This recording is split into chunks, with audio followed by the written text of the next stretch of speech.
Situationships are one of the only relationship dynamics where you're emotionally exhausted but technically single. You're stressed, you're overthinking, you're loyal. But if somebody asks what you are, suddenly it's, oh, we're just chilling. Chilling. Because I don't chill with people who know my childhood trauma, my work schedule, my coffee order, and how I take my emotional breakdowns. That's not chilling. That's emotional employment without a contract. Situationships are dangerous because nothing is clearly wrong, but nothing feels secure either. You're emotionally invested but structurally unsupported. And today we're talking about why we end up in them, why we stay, and why losing someone you never officially had can hurt more than an actual breakup.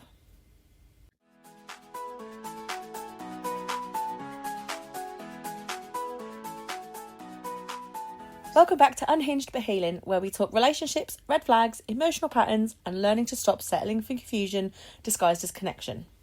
If you've ever been loyal to someone who wouldn't commit, this episode is for you. So what actually is a situationship? A situationship is emotional intimacy without commitment. We were emotionally married but publicly single. But let's unpack that properly because it's deeper than just talking. Casual is light. Casual is detached. Casual is optional. Situationships are emotionally intense, just structurally unstable. You talk every day, morning texts, night texts, check in. They know your stress, your past, your insecurities. You comfort them when they're low. You celebrate their wins. You show up emotionally like a partner would. I had relationship stress without relationship rights. But the difference is you're doing relationship labour without relationship security. You were in a partnership, just unofficially and inconveniently. You're expected to act committed, but they're free to act casual. You're emotionally available, but they're selectively available. And the imbalance is what drains you, not the connection itself. So let's look at the signs that you are in a situationship. Situationships don't start labelled, but they quietly slide into existence. For example, acting exclusive without saying it.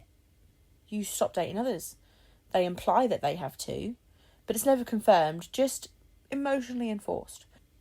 We never agreed to exclusivity, but if I even looked at another person, I felt like I was cheating. It's giving exclusive behaviour with non-exclusive benefits and loyalty without confirmation vibes. Or how about when we avoid clarity talks? You rehearse the conversation for days.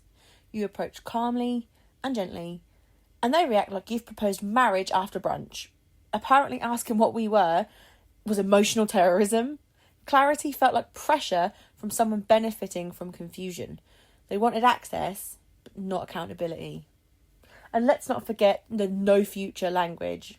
Weekend plans? Yes. Holidays? Too serious. Meeting the family? Whoa, let's slow down. The connection lives in the present because the future requires intention. We could plan Saturday, but not September. And then there's the emotional intimacy, but no commitment. They lean on you emotionally. They confide in you. They expect your support. But if you need reassurance, suddenly it's too intense. I was emotionally responsible for someone who wasn't emotionally accountable to me. So, why do we stay? We stay because situationships feel like almost love. And almost love is addictive because you're constantly waiting for it to become complete. You tell yourself, we're basically there. He just needs more time. He's scared because he cares. Apparently, emotional unavailability is romantic now. But there is a psychological pull. Situationships thrive on chemistry, hope, familiarity, fear of loss. But you're attached to potential, not reality. There's the time investment trap. You think, I've already invested months. If I leave now, it was a waste. And you stayed loyal to a maybe. But staying longer doesn't turn confusion into commitment. It just prolongs the lesson. You'll stay emotionally booked for somebody who hasn't reserved you. Time doesn't create commitment. Intention does. Don't invest relationship energy into a talking stage.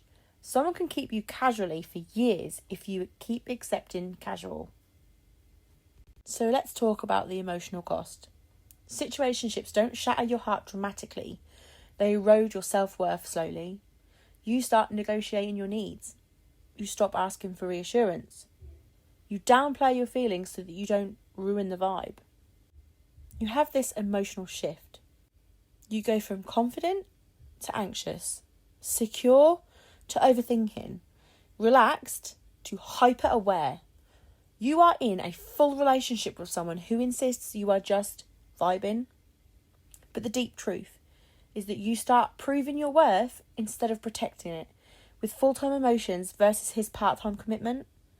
You give more, hoping it'll inspire commitment. You give girlfriend duties on a guest pass. But commitment isn't earned through endurance. You cannot convince someone to commit by acting like you already have. So, if you are in a situationship right now, I'm not judging you. I know how real it feels. Situationships are emotionally intense, which is why they are so hard to leave. But listen, if clarity feels like pressure to them, that's your answer.